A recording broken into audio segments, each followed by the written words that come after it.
සීතල මීදුම අතරේ සැඟවුණ එක පාළු නිවසක්. එදා 2024 ඔක්තෝබර් 16 වෙනිදා රාත්‍රී 12 පහුවෙලා නේත්‍රා සහ ඇගේ අයියා විහඟ මංගල උත්සවයකට ගිහින් ගෙදර එනකොට මුළු පළාතම නිහඬයි. සාලේ ලයිට් එක දාපු ගමන් නේත්‍රා දකින්නේ ඇස් අදහ ගන්න බැරි දෙයක්. ඒ තමයි තමන්ගේ අම්මා කුසුම් සෝපාව උඩ පණ නැතුව වැටිලා ඉන්නවා. ඇගේ බෙල්ලේ අමුතු සලකුණක් තිබුණා. ඔවුන් දෙදෙනාගේ මව මිය ගිහින් තිබුණා. ඒත් ඒක සිදු වුණේ කොහොමද? මේ අයගේ ගෙදර මිදුලේ පස්බුරුල් වෙලා තිබුණ තැනින් හමු වුණේ මොකද්ද? ලොක් කරලා තිබුණ කාර් එකක් ඇතුලේ සිද්ධ වුණේ මොනවද? මේ හැමදේම අද සිදුවීමෙන් ඔයාලට දැනගන්න පුළුවන්.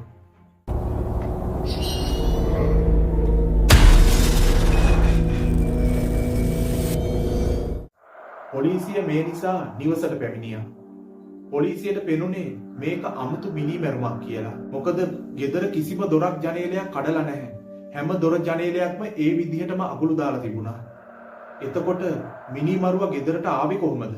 මිය ගිය කුසුම්ගේ රත්තරන් මාලේ ඇගේ බෙල්ලේ තිබුණේ නැහැ. ඔබ මොහොතකට හිතන්න.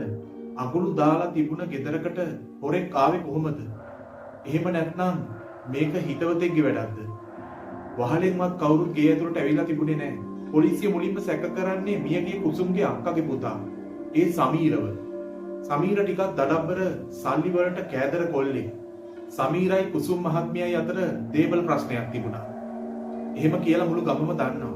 ඒ වගේම අල්ලපු ගෙදර ඉන්න ජයසේකර මහත්තයාවත් පොලිසිය සැක කරනවා. මොකද ඔහු කලින් දවසක කුසුම් එක්ක පාරේදී රණ්ඩු වෙලා තියෙනවා. ඔබ හිතන්නේ මේ දෙන්නගෙන් කවුරු මිනිමරුවා වෙන්න පුළුවන්ද? පොලිසියට තවත් ප්‍රශ්නයක් තිබුණා.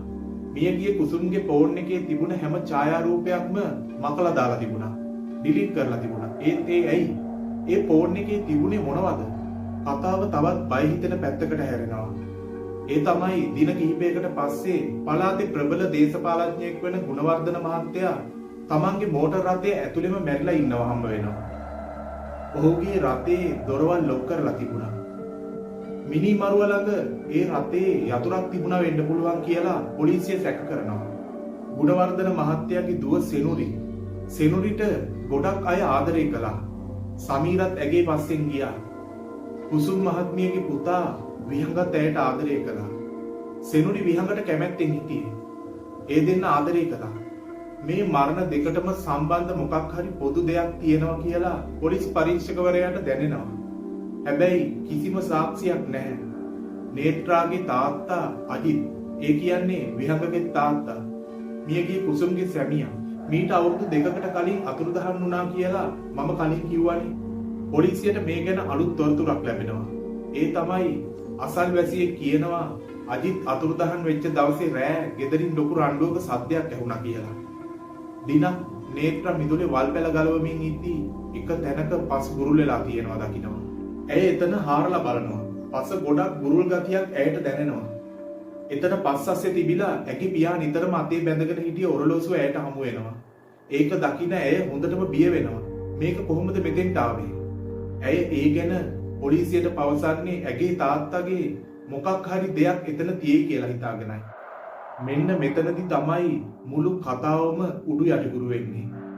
පොලිසිය ඇවිත් ඒ බුරුල් පස හාරනවා. එතන තිබුණේ මීට අවුරුදු 2කට කලින් මියගිය ඇගේ තාත්තා අජිත්ගේ ඇටසැකිල්ල. ඒ ඇටසැකිල්ලේ හිස් කබලට තද පහරක් වැදිලා තිබුණා. ඒත් එක්කම පොලිසියට තවත් සාක්ෂියක් ලැබෙනවා. ඒ තමයි ගුණවර්ධන මහත්මයාගේ කාර් එකේ තිබිලා හමුවන ඇඟිලි සලකුණු. ඒ ඇඟිලි සලකුණු සමීරගේවත් ජයසේකරගේවත් නෙවෙයි. ඒ ඇඟිලි සලකුණු අයිති වෙන්නේ අහිංසක විහඟට. ඒ කිව්වේ කුසුම් මහත්මියගේ අහිංසක පුතාට.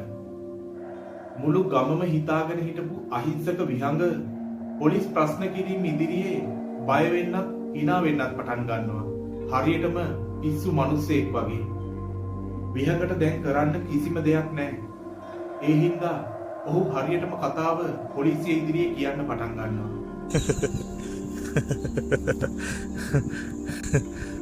මමයි තාත්තාව මැරුවේ. මම මැරුවේ. එයා සල්ලාලෙක් වගේ හැසිරිලා අම්මටයි අපිටයි දුක් දුන්නා. මම සෙනුරිට ගොඩක් ආදරය කරා. එයත් මට ආදරේ. ඒත් ඒ දේ කවුරුවත් දැනන් හිටියේ නෑ. මං සෙනුරි වෙනුවෙන් වේදම් කරන්න ඉන්න සල්ලි මගේ තාත්තා විනාශ කරනවා. තාත්තගේ සල්ලි තමයි. ඒ වුණාට මට ඕන වෙලාවට එයා සල්ලි දෙන්නෙත් නෑ. මම යුව මරලා මිදුලේ වැළලුවේ. ඒ දේ අම්මා දැනගත්තා. අම්මා ඒ ගැන සැකෙන් උන්නේ. අම්මා මගෙන් ඇහුවා ඔයා මොනවා හරි දෙයක් හංගනවද කියලා. ඒත් මම අම්මට මොකුත් කරේ නෑ. මමයි නංගි පාටියට ගිය වෙලාවේ ගෙදර හිටිය අම්මා විතරයි. පාටියේදී මට කෝල් එකක් ආවා. ඒ සෙනුරිගෙන්. එයා කිව්වා පහුවෙනිදා තියෙන එයාගේ උපන්දිනේට පුදුම කරවනවා නේද කියලා. සෙනුරි කියන්නේ මගේ පණ වගේ. මං ඒ වෙලාවෙම තීරණය කරා ගෙදර යන්න. අම්මගෙන් සල්ලි ඉල්ලගෙන සෙනුරිට තෑග්ගක් අරගන්න. අම්මා සල්ලි දුන්නේ නැත්තම් මරලා හරි ගන්නවා කියලා හිතාගෙන තමයි මම ගියේ. මම මගේ නංගිට කිව්වා මගේ බඩ රිදෙනවා මම වොෂ්රූම් එකට යනවා කියලා. එහෙම කියලා මම කාටත් හොරෙන් ගෙදර ආවා. අම්මා ඇහුවා මගෙන් නංගිකෝ කියලා. මං අම්මගෙන් කෙලින්ම ඉල්ලුවේ සල්ලි. එයා සල්ලි දෙන එක වෙනුවට මට පෙන්නුවේ වෙනම දෙයක්. එයා මගේ කාමරේ හැමතැනම ඇදලා තිබුණා. එයාට තාත්තගේ ලේ ගෑවුණු පර්ස් එක මගේ අල්මාරියේ යට තිබිලා හම්බ වෙලා. මං එදා ඌව මරලා පර්ස් එක අරගත්තේ ඒකේ බැංකු කාඩ් ටිකයි සල්ලි අරගන්න. ඒත් මට ඒක අමතක වුණා. අම්මා ඒක පෙන්නලා මගෙන් ප්‍රශ්න කරා. ඒ හින්දා මම මගේ කාමරේට ගිහින් කාමරේ තිබුණ ග්ලව්ස් දෙකත් අතට දාගෙන ඇවිල්ලා එයාවත් මරලා දැම්මා.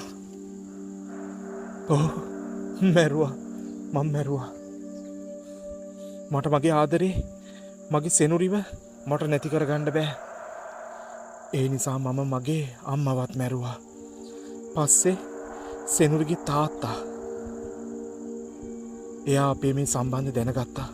ඌ කිව්වා උඹ වගේ එකෙකුට මම මගේ දුව කවදාවත් දෙන්නේ නැහැ කියලා. ඌවත් මම කාර් එක ඇතුලේ හුස්ම හිර කරලා මැරුවා. ඌගේ කාර් එකේ එක යතුරක් මං සෙනුරිව හම්බ වෙන්න රෑක ගිය වෙලාවේ ඌගේ ගෙදරින් හොරකම් කරා. සෙනුරිව ලබා ගන්න මං ඕනම දෙයක් කරනවා. ඕනම දෙයක්. මට සෙනුරිව ඕනේ. මට සෙනුරිව ගෙනල්ලා දීපල්ලා. විහංග ඒ හැම මිනි මැරුමක්ම කළේ ඉතාමත් සූක්ෂමව. ඔහු අම්මගේ මාළේ විකුණලා තමයි සෙනුරිට තෑගි අරන් දීලා තිබුණේ.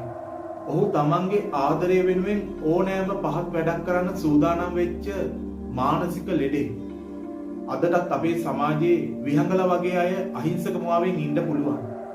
කොහෙවත් ඉන්න කෙල්ලෙක් වෙනුවෙන් තමන්ගේ අම්මා තාත්තා ඒ විතරක් නෙවෙයි ගැහැණු ළමයාගේම තාත්තවත් මැරුවා. එයාගේ සහෝදරිය නේත්‍රා මේ දෙයට මැදිහත් වුණා නම් ඇයවත් මොහු මරනවා. අනිවාර්යයෙන්ම මොහු මරණයට පත් කරනවාමයි. අනිත් එක මේ හැම මරණයක්ම සිදු කරලා තියෙන්නේ කෙල්ලෙක් හින්දා. ආදරයක් හින්දා. පොඩ්ඩක් හිතන්න ඒ කෙල්ල කොයි මොහොතේ හරි කිව්වා නම් මට ඔයාව එපා කියලා ඒ කෙල්ලවත් මේ කොල්ලා මරනවා නේද? මේ වගේ මානසික ලෙඩෙක් ඉන්නවා නම් හැසිරීමෙන් තේරුම් ගන්න. ලොකු විනාශයක් නවත්ත ගන්න පුළුවන්. මේ කතාව ගැන ඔයා මොකද හිතන්නේ? ආදරය වෙනුවෙන් මේ වගේ අපරාධ කරන එක සාධාරණයිද? ඔබේ අදහස පහලින් කමෙන්ට් කරන්න. channel එක subscribe කරන්න. මේ වගේ තවත් සිදුවීමක් දැනගන්න නම්. මම නිරෝෂන්.